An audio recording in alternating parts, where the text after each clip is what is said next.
வணக்கம் நேயர்களே, கல்லூரி வாசல் நிகழ்ச்சிக்கு உங்களை வரவேற்பது காயத்ரி. 12ஆம் வகுப்பு தேர்வு முடிவுகள் வெளியாகியுள்ள நிலையில் ஒவ்வொரு மாணவரும் ஒவ்வொரு விதமான மதிப்பெண்ணை பெற்றிருப்பார்கள். என்ன மதிப்பெண் பெற்றிருந்தாலும் ஒவ்வொருவருக்கும் ஒரு துறை, ஒரு படிப்பு என்பது உண்டு. பொறியியல் பிரிவுகளில் என்னென்ன படிப்புகள் இருக்கின்றன என்பது குறித்த விளக்கங்களை வழங்க நம்முடன் இந்த நிகழ்ச்சியில் இணைகிறார் கல்வி ஆலோசகர் திரு மாத்ருபூதம் அவர்கள். மாணவர்கள் மற்றும் பெற்றோர் தங்களது சந்தேகங்களை கேட்டு வெற்றி குறிப்புகளை பெற்றுக் கொள்ளலாம். சார் வணக்கம். வணக்கம். சோ இப்ப இந்த 12th எக்ஸாம் முடிஞ்சு இப்ப நம்மளுக்கு May 7th ரிசல்ட் வந்ததுக்கு அப்புறத்துல இருந்தே மாணவர்கள் எல்லாருமே ரொம்ப உன்னிப்பா அவங்களுடைய ஹையர் ஸ்டடீஸ்க்கான இதுல ஈடுபட்டு இருப்பாங்க. இந்த நேரத்துல என்ஜினியரிங் அப்படின்னு பார்க்கும்போது தமிழகத்தை பொறுத்த வரைக்கும் நிறைய என்ஜினியரிங் காலேஜஸ் இருக்கு. லாக்ஸ் டுகெதர்ல ஸ்டூடெண்ட்ஸ் ஒவ்வொரு வருஷமுமே வெளியில வராங்க அப்படின்னு தான் சொல்லணும். ஆனா எல்லாருமே the qualified engineers வெளியில வராங்களா அப்படின்னா அது ஒரு பெரிய கொஸ்டின் மார்க்கா தான் இருக்கு. இதுக்கு என்ன காரணமா பார்க்கப்படுது? எந்த இடத்துல லாக்கிங் இருக்கு? ரொம்ப நல்ல கொஸ்டின். எப்படின்னா இப்போ ஆல் இண்டியா லெவல் எடுத்தோம்னு வச்சுக்கோங்க, ஒரு நல்ல ஸ்டாட்டிஸ்டிக்ஸ் சொல்றேன். அதாவது வருஷத்துக்கு ஆல் இண்டியா லெவலில் பிரைவேட் செக்டார்ல மட்டும் 30 லட்சம் இன்ஜினியரிங் ஜாப்ஸ் அவைலபிள். ஓகே, வருஷத்துக்கு. நான் சொல்றது பப்ளிக் செக்டார் கவர்மெண்ட்ஸ் எல்லாம் சொல்லல, அது additionally 30 lakh engineering jobs are available. Last year statistics பிரகாரம் இந்தியாவில் 15 லேருந்து 18 லட்சம் இன்ஜினியர்ஸ் தான் ப்ரொடியூஸ் ஆறாங்க ஆல் இண்டியா லெவல்ல ப்ரொடியூஸ் ஆகுது. ஆனா அப்படி பார்த்தோம் 15 18 லட்சம் இன்ஜினியர்ஸ்க்கு ஜாப்ஸ் 30 லட்சம் இருக்கு. ஸோ மேத்தமெட்டிக்கல் கால்குலேஷன் எல்லாருக்கும் ஈஸியா ஒரு ஆளுக்கு 2 வேலை கிடைக்கும், அந்த லெவல்ல இருக்கு. ஆனா வேலை கிடைக்கிறது 5 லட்சம் பேருக்கு, 10 to 12 லட்சம் பேருக்கு வேலை கிடைக்கலை. அதாவது 15 18 லட்சம். அதான் இது கன்சிஸ்டன்டா இயர் ஆஃப்டர் இயர் இதுதான் நடந்துட்டு இருக்கு இந்தியாவில். இப்ப எதுக்காக இதை சொல்ல வரேன்னா, இந்தியாவில் இந்த லாஸ்ட் about 10-15 இயர்ஸ் எடுத்தோம்னா எஜுகேஷன்ன்றது ஒரு பெரிய அவேர்னஸ். அதாவது pan India, Kanyakumari to Kashmir ஒவ்வொரு வீட்லயும் போனா ஒரு இன்ஜினியர் இருக்கும். இன்ஜினியர்னு சொல்லும்போது அந்த காலத்துல கோர் இன்ஜினியரிங் தான் நாங்க இன்ஜினியர் சொல்லுவோம். ஒன்ஸ் தி சாப்ட்வேர் டெவலப், அந்த கம்பெனிஸ் எல்லாம் நிறைய வரவே கம்ப்யூட்டர் சயின்ஸும் இன்ஜினியர் ஆயிடுது, சாப்ட்வேரும் இன்ஜினியரிங் ஆயிடுது. இதெல்லாம் ஒரு காலத்துல, அந்த காலத்துல BSc not engineering for various reason engineering. அது ஒரு ரீசனா சொல்லலாம். ஆமா, அது எதனால ஆகுதுன்னா, அதாவது கன்னியாகுமரி காஷ்மீர் வரைக்கும் ஒவ்வொரு வீட்லயும் இன்ஜினியர்ஸ் ப்ரொடியூஸ் ஆறாங்க. ஆனால் இப்ப இருக்கிற சிச்சுவேஷன்ல கமர்ஷியலா எடுத்து எஜுகேஷன் அப்படி இருக்கும்போது ஒரு +2 முடிச்சுட்டு இன்ஜினியரிங் போற ஒரு மாணவன் மாணவியோடைய மைண்ட் செட், மனநிலை எப்படி இருக்கும்னா, நம்ம ஒரு இன்ஜினியரிங் போறோம் அப்படின்னு இருக்கும். இந்த இன்ஸ்டிடியூஷன்ஸ், காலேஜஸ் என்ன பண்றாங்கன்னா, அவங்கள அந்த +2ல என்ன மாதிரி சொல்றாங்களோ, உதாரணத்துக்கு +2ல எப்படின்னா ஸ்டேட் போர்டு, மெட்ரிக்லாம், நிறைய விஷயங்கள் பேசலாம். ஒரு நேயர் இணைப்பில் காத்திருக்கிறார், அவரிடம் பேசலாம். சென்னையிலிருந்து விஜய் காத்திருக்கிறார், அவரிடம் பேசலாம். விஜய் வணக்கம். விஜய், உங்களோட கேள்வி என்ன சொல்லுங்க? Good evening madam. Sir good evening sir. Good evening sir. நான் இப்போ +2 முடிச்சிருக்கேன், பயோமேக்ஸ் சார். இது நான் பிஎஸ்சி பயோடெக்னாலஜி எடுக்கலாம்னு நினைக்கிறேன். அது பிஇல பச்சா நடக்குமா இல்ல பிஎஸ்சில பச்சா நடக்குமா சார்? பயோடெக்னாலஜி நான் பிஎஸ்சில இருந்தா சார் விருப்பப்படுறேன். அதாவது உங்க விருப்பம் எதனாலும் தெரியல, பயோடெக்னாலஜினா நார்மலா இப்ப இருக்கிற ட்ரெண்ட்ல பிடெக் படிச்சா பெஸ்ட். அதாவது engineering BE R BTech what ever, அது படிச்சா ரொம்ப நல்லது. ஏன்னா பயோடெக்னாலஜியோட கோர்ஸுக்கு எப்படி இருக்கும்னா ஃபர்தரா, அதாவது இன்னைக்கு இந்தியாவில் பயோடெக்னாலஜி எல்லாம் எப்படி டெவலப் ஆயிட்டு இருக்குன்னா ரொம்ப நல்ல கோர்ஸ். அது ஃபர்தரா மேலேயும் படிச்சீங்கன்னா நிறைய இன்டர்நேஷனல் ஆப்பர்ச்சுனிட்டிஸ் பயோடெக்னாலஜிக்கு உண்டு. ஒரு ரிசர்ச் ஓரியன்டட் கோர்ஸாவும் இருக்கு. அதனால பிஎஸ்சின்றதோட பிஇ போலாம். நீங்க எதனால பிஎஸ்சி சூஸ் பண்றீங்கன்னு தெரியல, ஒருவேளை சம்டைம்ஸ் ஃபைனான்சியலி சம்டைம் பீப்புள், அதுக்கும் பார்த்தா கூட ஒன்னும் மேஜர் டிஃபரன்ஸ் கிடையாது. என்ன பிடெக் படிக்கிறது ஒரு பெட்டர் ஆப்ஷன், பெஸ்ட். கடலூரில் இருந்து ஒரு நேயர் காத்திருக்கிறார், ரகு, அவரிடம் பேசலாம். ரகு வணக்கம், உங்களோட கேள்வி என்ன? ரகு சொல்லுங்க. ஹலோ, அண்ணா யூனிவர்சிட்டியில பிரிண்டிங் டெக்னாலஜின்ற கோர்ஸ் பத்தி டீடைல் தெரிஞ்சுக்கணும். ஓகே, எனக்கு கட் ஆஃப் 195 ஆகும். 195 என்ன technology? Printing. Yes sir, printing technology இன்னைக்கு ரொம்ப அட்வான்ஸ்டா போயிட்டு இருக்கு. மோஸ்ட் ஆஃப் தி கார்பரேட்ஸ் எல்லாம் பிரிண்டிங் பிசினஸ்ல வந்தாச்சு. அதனால பிரிண்டிங் டெக்னாலஜி கோர்ஸ் நல்ல கோர்ஸ் தான். ஆனா என்னன்னா அதுல ரொம்ப பெக்யூலரா நீங்க பார்க்க வேண்டியது என்னன்னா, ரெஸ்ட்ரிக்ஷன் இருக்கக்கூடாது, அதாவது டிகிரி லெவல்லே நிற்க கூடாது, ஃபர்தரா போகணும். ஏன்னா இன்னைக்கு மாஸ்டர்ஸ் பிரிண்டிங்கை பொறுத்த வரைக்கும் மாஸ்டர்ஸ் தான் ப்ரிஃபரன்ஸ் பேச்சுலர்ஸோட. அதனால ஃபர்தரா நீங்க படிக்கலாம். ஆனா லிஸ்ட்ல இருக்கு, நிறைய காலேஜஸ்ல இருக்கு பிரிண்டிங் டெக்னாலஜி. இந்த கட் ஆஃப் மார்க்குக்கு ரெஸ்பான்ஸ் எப்படி சொல்லணும்னா, இந்த வருஷம் உதாரணத்துக்கு லாஸ்ட் வீக் இன்னும் டெசிஷன் எடுக்கல கட் ஆஃப் மார்க்ல. அப்படி இருக்கும்போது நம்ம கட் ஆஃப் மார்க் வச்சு இந்த காலேஜ் இப்படிதான் கிடைக்கும்னு சொல்ல முடியாது. Course is definitely good. நிறைய கார்பரேஷன் வந்தாச்சு அதில். இப்போ ஓகே, பிரிண்டிங் வாண்டட் ரொம்ப அதிகமா இருக்கு. Definitely wanted. மதுரையிலிருந்து ரேஷ்மா காத்திருக்கிறார், பேசலாம். வணக்கம் ரேஷ்மா, உங்களோட கேள்வி என்ன சொல்லுங்க. Hello sir, good evening. Good evening sir. Biomedical engineering படிக்கலாம்னு நினைக்கிறேன் பிஇல இருந்து. அதுக்கு எப்படி வேல்யூ இருக்கா சார்? எவ்வளவு கட் ஆஃப் வேணும் அதுக்கு? பயோமெடிக்கல் படிக்கலாம் கண்டிப்பாக. ஏன் அதுக்கு அந்த கான்செப்டே வந்ததுன்னா, நிறைய பேருக்கு மெடிக்கல் போக முடியாத ஒரு சிச்சுவேஷன் இருக்கு. அதனால பயோமெடிக்கல் படிக்கிறது தப்பே கிடையாது.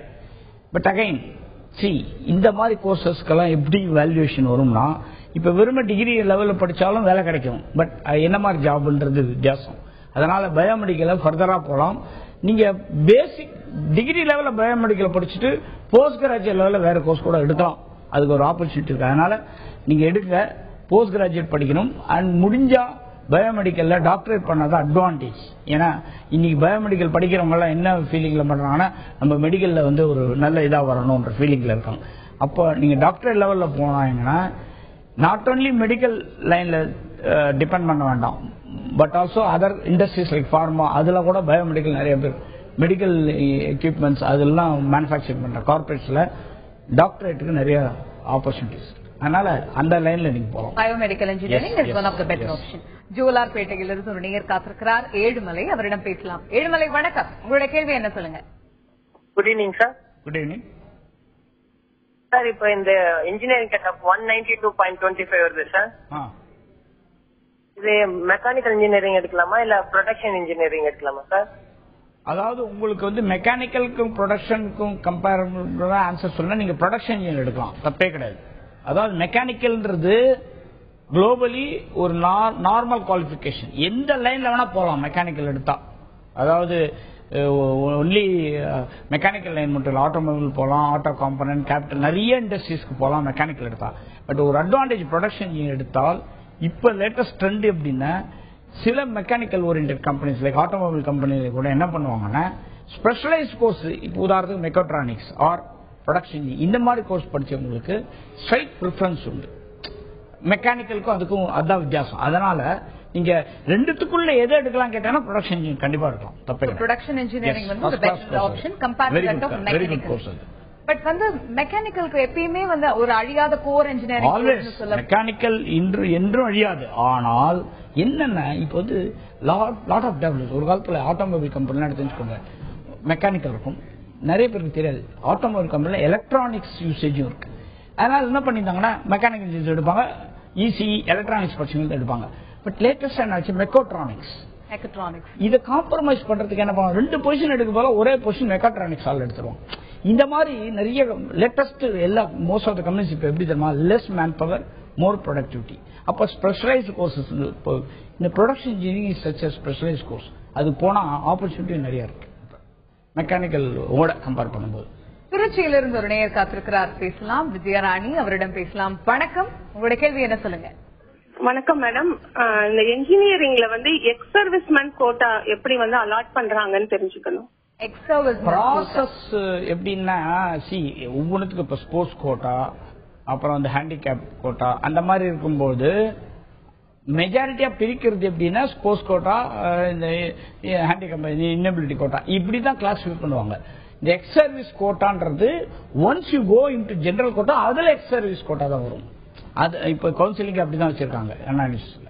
சோ அதனால அதுக்குள்ள போய் தான் நீங்க எடுக்க முடியும்.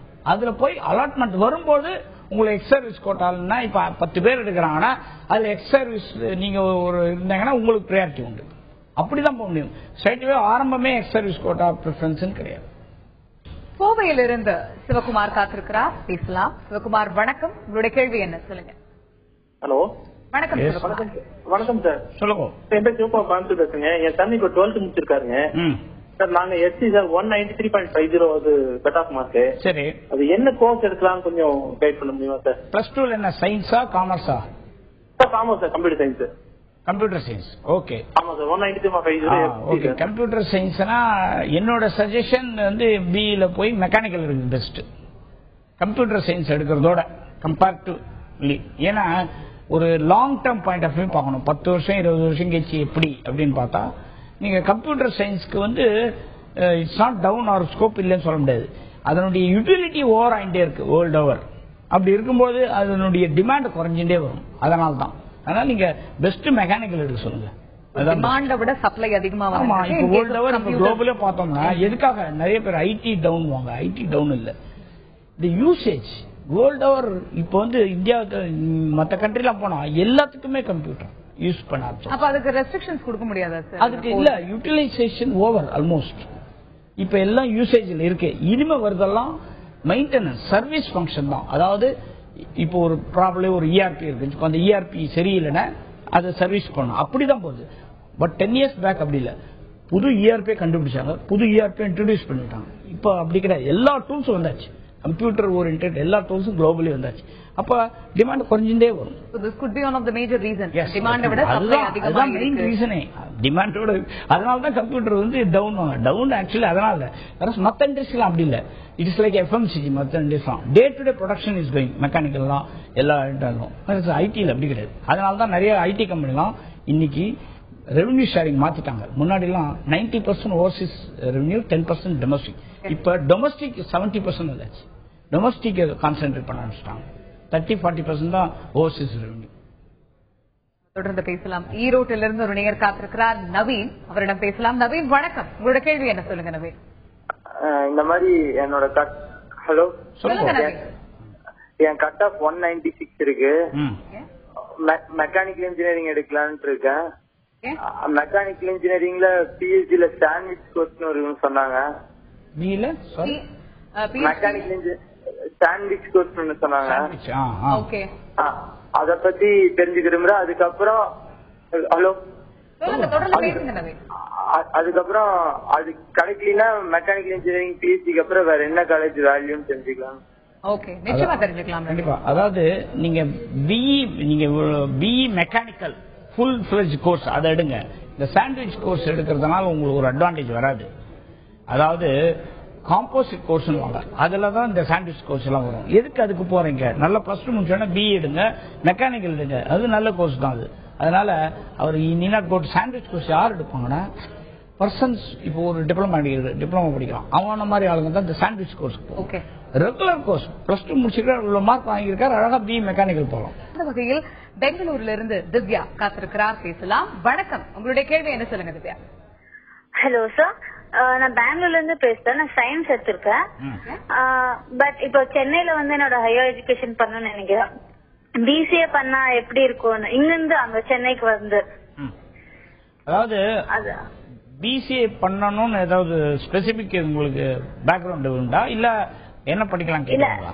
ஆக்சுவலி பிஇ கம்ப்யூட்டர் சயின்ஸ் படிக்கலாம் தான் இருந்தேன். ஆனா இப்போ இன்ஜினியரிங் அவ்வளோ வேண்டாம்ன்றாங்க. எனக்கு தெரிஞ்ச எல்லாம் எங்க ஃபேமிலியில சொல்றாங்க. சோ அதான் கேக்குறேன். அதாவது இன்ஜினியரிங் வேண்டான்றது ஓகே, அது கண்டிப்பா ஒரு நல்ல சஜஷன் தான். ஆனா இன்ஜினியரிங் வேண்டான்ட்டு இந்த பிசிஏ போறது அது அதோட ரொம்ப இது உங்களுக்கு கஷ்டம். ஏன்னா பிஇ கம்ப்யூட்டர் சயின்ஸுக்கே அந்த அளவுக்கு இப்ப ஸ்கோப் இல்ல. பிகாஸ் ஐடியோட ரெக்யர்மெண்ட்ஸ் குறைஞ்சின்னு வருது. அப்போ பிசிஏன்றது அகைன் பிஇ கம்ப்யூட்டர் சயின்ஸோட 2 ஸ்டெப் குறைச்சல். அதனால இன்னும் உங்களுக்கு ஆப்பர்ச்சுனிட்டி குறையும். இன்ஜினியரிங் வேணான்ற பட்சத்தில் நான் இன்ஜினியரிங் கோர்ஸ் நிறைய இருக்கு, எடுக்கலாமே. நீங்க சயின்ஸ் படிச்சிருந்தா கூட ஃபர்ஸ்ட் கிளாஸா இருக்கேன். இப்போ உதாரணத்துக்கு புதுசா ஒரு கோர்ஸ் வந்திருக்கு, நீங்க பெங்களூர்ன்றீங்க, பெங்களூர்ல வந்தாச்சு, சென்னையிலயும் வருது, நானோ டெக்னாலஜி பிஇல வந்து நானோ டெக்னாலஜி.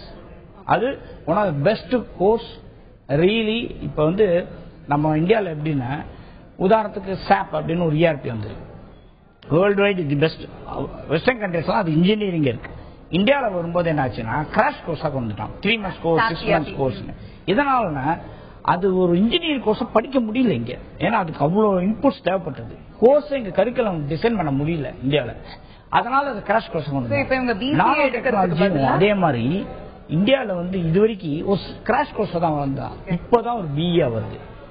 பெங்களூர்ல இந்தியன் இன்ஸ்டிடியூட் ஆஃப் சயின்ஸ்ல இருக்குது, இங்கேயும் சென்னையில வரும்போது. அப்படி வரும்போது இவங்க இன்ஜினியரிங்கே அது கிடையாது, ஆக்சுவலி சாஃப்ட்வேரும் கிடையாது, அது பேரு தான் nano software, it's not software. So அத மாதிரி கோர்ஸ் எடுக்கலாம். அவங்க இன்ஜினியரிங்லாம் போன நெசசரி இல்லை, இந்த மாதிரி நிறைய இருக்கு நான் இன்ஜினியரிங் கோர்ஸ். சென்னையில இருந்து ஒரு நேயர் காத்திருக்கிறார், ஷர்மிளா, அவரிடம் பேசலாம். ஷர்மிளா, வணக்கம் ஷர்மிளா, உங்களோட கேள்வி என்ன சொல்லுங்க. Good evening madam. Good evening, சொல்லுங்க ஷர்மிளா. இல்ல இந்த இன்ஜினியரிங் வந்து சிவில் எடுக்கலாம்னு சொல்றாங்க, அதுல வந்து நிறைய கீழே டிபார்ட்மெண்ட் நிறைய இருக்குங்க, அது அதுல என்ன படிக்கலாம்? இல்லன்னா அக்ரிகல்ச்சர் சைடு அப்படி போலாமா? ரெண்டும் நீங்க ரெண்டுத்தையும் ஃபர்ஸ்ட் கிளாஸ் கோர்ஸ் தான். சிவிலும் ஃபர்ஸ்ட் கிளாஸ் கோர்ஸ், அக்ரியும் first class course. Between this two I would suggest agri. ஏன்னா அக்ரிக்கு வந்து இப்ப எப்படி இருக்குன்னா நெக்ஸ்ட் அபவுட் 2 டிகேட்ஸ்க்கு இந்தியாவில் நிறைய போக்கஸ் கொடுக்குறாங்க. ஆனுவல் பட்ஜெட்ல கூட இந்த அக்ரிக்கு நிறைய இம்பார்ட்டன்ஸ், நெக்ஸ்ட் இயர் இன்னும் நிறைய கொடுக்க போறாங்க. ஸோ அக்ரி நீங்க படிச்சீங்கன்னா எஸ்பெஷல் பீங் லேடி ஒரு அட்வான்டேஜ் என்னன்னா உங்களுக்கு கார்பரேட் லெவல்ல நல்ல அக்ரியில ஒரு பொசிஷன்ஸ்லாம். கவர்மெண்ட் செக்டார் எடுத்தா அக்ரியில் நிறைய ஜாப்ஸ், பிரைவேட் செக்டார் கம்பேர் பண்ணும்போது public sector and government sector. அதனால நீங்க லேடி அது நல்ல ஆப்ட் கோர்ஸ். பட் அதனால சிவில் முடியாதுன்னு சொல்லி சிவிலும் நல்ல கோர்ஸ். சிவில் ஒரு அட்வான்டேஜ் என்ன லேடிஸ்க்கு ஃபர்தரா நிறைய பண்ணாங்கன்னா கார்பரேட் லெவல்ல வேலை பண்ணலாம். சிவில் எல்லாரும் தப்பா எடுக்கிறது எப்படின்னா நிறைய பேர் ஒரு சைட்டுக்கு போய் வேலை பண்ணுமா, அப்படியே இல்லாம கார்பரேட் வேலை பண்ற அளவுக்கு பட் ஃபர்தரா படிச்சுட்டே போனா டெஃபினட்டா சிவிலும் நல்ல கோர்ஸ். பிட்வீன் தி டூ எது இம்பார்ட்டன்ட் கேட்டா நான் அக்ரி. சார், இப்ப வந்து நம்ம தமிழகத்தை பொறுத்த வரைக்கும் நிறைய இன்ஜினியரிங் காலேஜஸ் இருக்குங்கிறதுனால அண்ணா யூனிவர்சிட்டி மூலமா கவுன்சிலிங் சிங்கிள் விண்டோ சிஸ்டம்ல போறவங்க ஒரு பக்கம், இன்னொருத்தவங்க வந்து அங்க மேனேஜ்மெண்ட் கோட்டால போறோம் அப்படின்னு நினைக்கிற ஸ்டூடெண்ட்ஸ் இருப்பாங்க. சோ ஒரு காலேஜையும் ஒரு பர்டிகுலர் கோர்ஸையும் செலக்ட் பண்றதுக்கு முன்னாடி என்ன கிரைட்டீரியா எல்லாம் செக் பண்ணிக்கணும்? அதாவது இந்த லாஸ்ட் இயர் வந்து 90,000 சீட்ஸ், அது ப்ரீவியஸ் இயர் 80,000 சீட்ஸ் வேக்கன்ட் ஆனது அண்ணா யூனிவர்சிட்டியில. இது actually it's really astonishing. First நாங்கெல்லாம் படிக்கும்போது அண்ணா யூனிவர்சிட்டியில் ஒரு சீட்டு காலியா இருக்காது. இப்போ ஏன் ஆறுதுன்னா ஒன் ஆஃப் த ரீசன்ஸ், இப்போ +2 ரிசல்ட் வந்ததுலேருந்து நீங்க அண்ணா யூனிவர்சிட்டி கவுன்சிலிங் டேட்ஸ்லாம் பாருங்க, அமேசிங். அதாவது 30 days, 40 days, 50 days. இன்னைக்கு ஒரு +2 படிச்சுட்டு வெளியில வர மாணவன் மாணவியோட மனநிலை எப்படின்னா இன்னைக்கு ரிசல்ட் தான் நாளைக்கு சீட் போகும். ஓகே சார், அப்ப அவங்க செக்லிஸ்ட்ல என்ன முக்கியமான விஷயம் இருக்கு? என்ன காலேஜஸ் சூஸ் பண்றதுக்கு அவங்க பார்க்க வேண்டியது மெயினா இப்ப என்ன நடக்குதுன்னா எஸ்பெஷல் ரூரல்ல நடக்குது என்னன்னா they go through the lot of advertisements, press or media whatever, காலேஜஸ்லாம் ஆட் கொடுக்கறத பார்த்து அதுல போறாங்க. அது கூடவே கூடாது. செக்லிஸ்ட் எடுக்கும்போது அந்த காலேஜோடைய ஃபேக்கல்ட்டியோட background, head of department background, அவங்களுடைய எக்ஸ்பீரியன்ஸ் என்ன மாதிரி எக்ஸ்பீரியன்ஸ் இருக்கு இதெல்லாம் தான் ஃபர்ஸ்ட் பார்க்கணும். ரெண்டாவது அவங்களுடைய லைப்ரரி, R&D இதெல்லாம் பார்க்கணும். இன்ஃப்ராஸ்ட்ரக்சர் பத்தி பார்க்கவே வேண்டாம், தேவையில்லை. இது ஸ்மால் காலேஜா இருந்தா கூட பெஸ்ட் காலேஜா இருந்தா போதும். அதுதான் மெயினா பார்க்கணும். ஃபேக்கல்டிஸ் ரொம்ப இது மூணுத்தையும் பார்த்துட்டு அதுல எவாலுவேட் பண்ணி காலேஜ் எடுக்கலாம். பட் இப்ப இருக்கிற சிச்சுவேஷன் கிட்டத்தட்ட ஒரு 600 காலேஜில் அண்ணா யூனிவர்சிட்டி எடுத்தோம்னா boring 30-40 college, boring that balance எல்லாமே சிமிலர், சேம். அதனால எதுக்கு வேணா போய் ஜாயின் பண்ணலாம், தப்பே கிடையாது. நிச்சயமா சார், இன்னைக்கு பொறியியல் படிப்புகள் குறித்து என்னென்ன கோர்சஸ் படிக்கலாம், இப்ப வந்து புதுசா இருக்கிற துறைகள் என்னென்னலாம் தேர்வெடுத்து படிக்கலாம், அதே மாதிரி கம்பாரிசன்ல பிட்வீன் 2 எது பெட்டர் ஆப்ஷன், இந்த மாதிரி நிறைய விஷயங்கள் சொன்னீங்க. மாணவர்களுக்கு ரொம்பவே யூஸ்ஃபுல்லா இருக்கும் நம்புறோம். Thank you so much. தேங்க்யூ. நேயர்களே, இத்துடன் இன்றைய கல்லூரி வாசல் நிகழ்ச்சி நிறைவு பெறுகிறது. தொடர்ந்து இணைந்திருங்கள் தம்பி தொலைக்காட்சியுடன்.